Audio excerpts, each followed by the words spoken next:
All right, so welcome to the Gray Raven Meadery and Homestead. Today we're going to go through how to make a regular batch of, I guess, what you would call plain mead. It's actually partially flavored, but I'm going to show you the steps to put it together, what happens before it goes into, into hiding, you could say, for 2 months until it is ready to bottle. We'll go through the whole process with this. I am using a modification of a recipe called Joe's Ancient Orange. And so I will be sure to put a link to this recipe in the video description below so that you can see how it's made if you want to try it yourself. But we're going to go through the steps and talk about the process. And it's been a little while, so I'm going to have to refer to this recipe from time to time. We make about 2 batches a year. So it's been 6 or 8 months since I made a batch. And so we're going to do regular Joe's, which will be, I call it Odin's Envy. That's my base batch. I'll be doing 2 gallons of that. I'll be doing a gallon of what we call Loki's Pride, which is a mixed berry. I'm going to do a gallon of peach, which I have not perfected yet. So we're going to be experimenting with the peach batch this year. And then I will be doing a 6-gallon of Julie's favorite, Serena's Kiss, which is a strawberry raspberry blend in a 6-gallon carboy. It's a very large glass carboy. But we're going to be doing the base batch today on this video, and the rest of them, I mean, I got to keep my secrets to myself. So you can see the base batch. So first thing I did is I dissolved. This batch requires 3 pounds of honey. That's one of the modifications. So I dissolved it in a little bit of warm spring water. Always use spring water. You don't want to use distilled water. You don't want to really use filtered water. Spring water is what was, or what we believe was used when mead was first made. And this recipe, this process, is about as close you can get to original mead making. Also, not required, but having a little bit of last year's batches is a good thing. All right, so the first thing we did, we dissolved that honey into a bowl, and we stirred it up and got it nice and thinned out and dissolved. And then we got some oranges that have been washed and quartered here. And that's very important because this batch uses the oranges, and the orange peel helps cut down on the sweetness of the honey. So the first thing we're going to do is I'm actually going to pour this into a carboy to start. And then my beautiful assistant is going to dissolve the next 3 pounds of honey off screen, so you guys don't have to watch that tedious process of stirring the honey until it's dissolved. But I will show you. See how nice and smooth that is? Nice and smooth. All right. This is our first video with the new microphones and the new setup, so hopefully the audio is good. But this is a good test because I want to be able to use these microphones. All right, so I'm going to set that aside real quick, and I want to show you one of the very important things to have is a good scale. Now, we didn't start with a digital scale, but we quickly did move to one. So I've zeroed it out to the weight of the bowl. And then we've got this honey. I just could buy the honey at Costco. Wherever you can buy honey in bulk, in large containers, is where you're going to want to go, because you need 3 pounds per gallon, or about 3.5 pounds per gallon. We're going to be using a lot of honey today because I've got 10 gallons of mead to make. So I'm not going to wait for that to actually go out. We'll wind up combining all the partial bottles by dumping them into each other. So we want 3 pounds. Now it says to dissolve it into warm water. So what I do, once we have 3 pounds, almost 3 pounds exactly. Once we have that,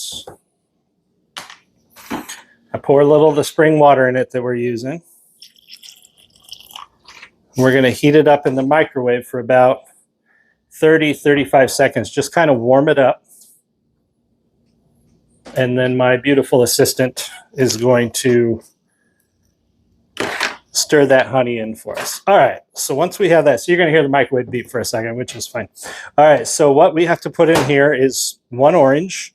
So we've got 1 whole orange cubed up. I don't want it to splash. Oh, by the way, I should have mentioned, all of this has been sanitized today. So all of our tools, all of our containers were sanitized using Sanistar, which is a mixture of food-safe sanitizer and water. So everything is nice and clean and as bacteria-free as possible. All right, so we got the orange in there, made sure it was washed good. And then the next step, according to this, is we need raisins. So raisins for tannin. Now, bear in mind, some people are allergic to tannins. So it's something to think about when you're making mead. But it's something that wine naturally gets from grapes. But since we're not using grapes, we don't get tannins naturally. So we got 1, 2, 3, 4, 5, 6. You don't have to be exact. All right. 11, 12, 9, 15, 16, 17, 18, 19, 20, 25. You don't have to be precise. But,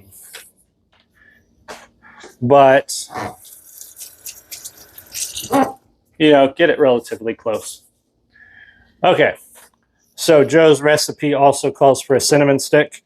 We buy these in bulk now. We make so much mead that I think at the grocery store, an average bottle of cinnamon sticks, you get like 4. And we wind up using 10 every time we make a batch. It's not even enough. So there's a cinnamon stick, and these are kind of small, so I'm going to put 2 in. Now, Joe's recipe calls for 2 clove. We found that to be too much. So we're going to go in with 1 whole, oh, the clove, no, that's right. 1 whole clove going in. All right.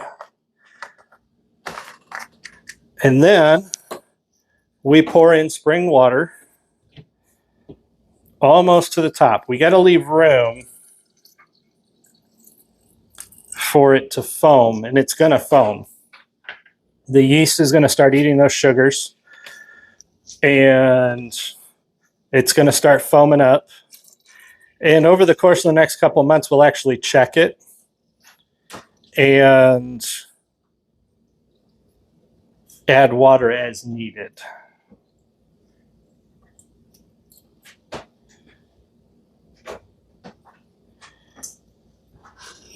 All right, so there's our second one. We'll do that real quick. I usually go up to the shoulder of the bottle. Now, these wide mouth carboys are not what you typically see when beer making, wine making, etc. Usually you see those narrow jug-like carboys, which we use the first couple of years that we made mead. And they are a pain to clean. So we stopped using them, and we bought these wide mouth ones off of Amazon. And they're much easier to manage when you are making mead. All right, so get all of that goodness in there. Make sure there's none on the outside. All right, so we need our orange.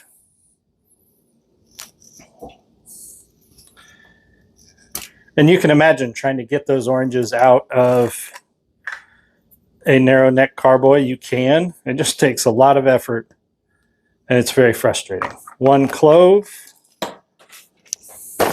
Like I said, 1 cinnamon stick unless they're small. These are kind of small, so I'm going with 2. And roughly 25 raisins.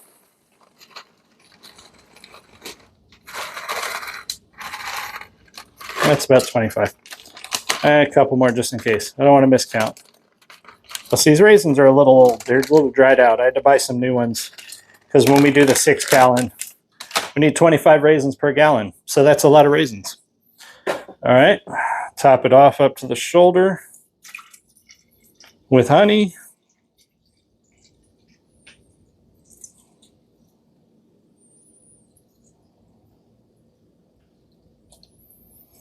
and then I'll show you the rest of the process. So first, I got to shake these. I'm going to aerate these over by the sink a little bit off camera.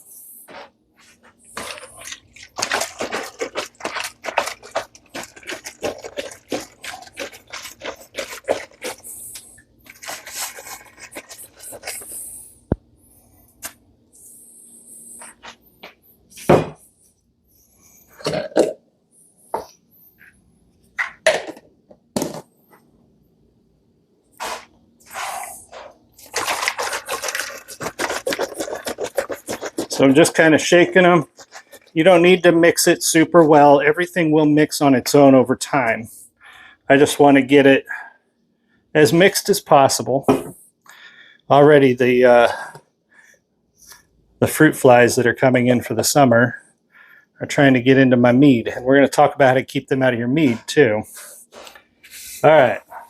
So the next thing, after we've aerated them, it says let it get to room temperature. They're already pretty much at room temperature because the water has been sitting out, the honey has been sitting out, nothing has been refrigerated except for the fruit, and even that's not that cold. So everything is pretty much at room temperature. Now it says 1 teaspoon of baker's yeast. Be sure to get original, not fast-acting. We did fast-acting one time, and it was a mess. So do not use fast-acting yeast. And a lot of purists, a lot of mead snobs, which are really just wine snobs, are going to tell you you have to use brewer's yeast, or you have to use this, you have to use this. This recipe literally only calls for baker's yeast, regular bread yeast. So it says we need 1 teaspoon, and you don't really need to do anything but get them on the top. They'll get down in there. They will make their way down in to the batch on their own. The only thing I'm going to do is dampen the top with just a little bit more spring water.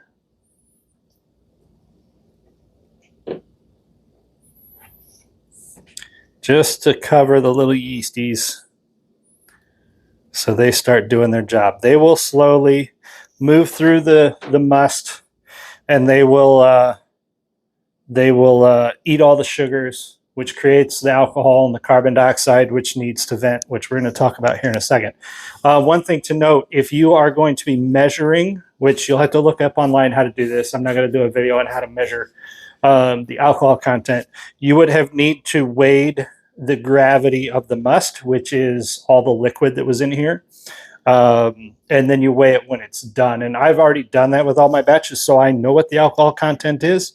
But if you want to know for yours, you'll want to do that. All right, so we screw these back on. You notice there's a little rubber port right there. That's for our airlocks. Make sure these are good and tight. And then I'm going to get a little trick here off the top of the fridge. Especially if you make this in the summer, you are going to have gnats or fruit flies in your mead. Now, it's not the end of the world. Quite honestly, if they get into your mead, they're just going to die. You're going to filter it off, and the alcohol is going to make everything sanitary. But it's kind of gross. So to keep fruit flies out of your out of this, you don't want to use water in your airlocks. You want to use vodka. Vodka will keep the fruit flies from getting in there. Now, these are 2-part, or I guess you could say really 3-part airlocks. They've got this part, this cup. They've got a little dome here that goes over it, and then this that goes over the top to keep everything together.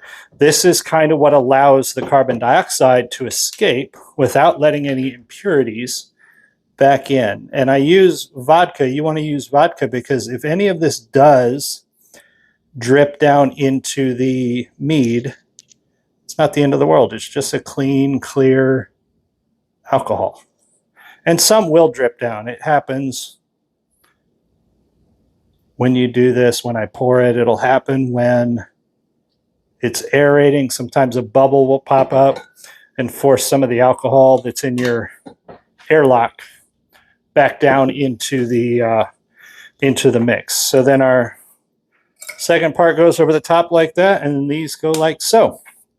So these are going to go in a cool, dark place like a closet or basement room, somewhere where they don't get a lot of sunlight, somewhere where the temperature stays at about room temperature, because that's what yeast needs to activate and work.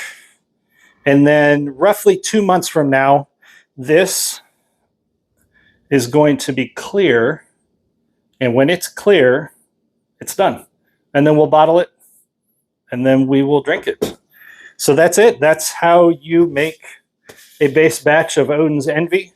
And like I said, I'll put links to the recipe in the video description below, and possibly to the supplies you need. If you are thinking of getting started making mead for the first time, you could get set up with all the equipment you need to start making a few bottles of mead for less than $100 if you're just buying a couple carboys and some airlocks. As far as cost on mead, I've estimated the cost of each bottle to be less than $5 a bottle.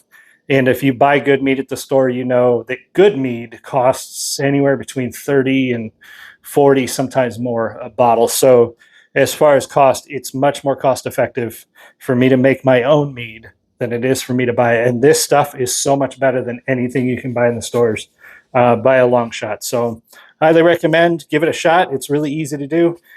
It just took, what did we, it took us 15, 20 minutes to put these 2 jugs together. I'm going to do 2 more and then the 6-gallon, and then I'm going to spend the rest of the afternoon relaxing and let this stuff work for the next 2 months. So I will see you guys next time. Be sure to subscribe. Let me know if you have any questions, and see you soon. Much love.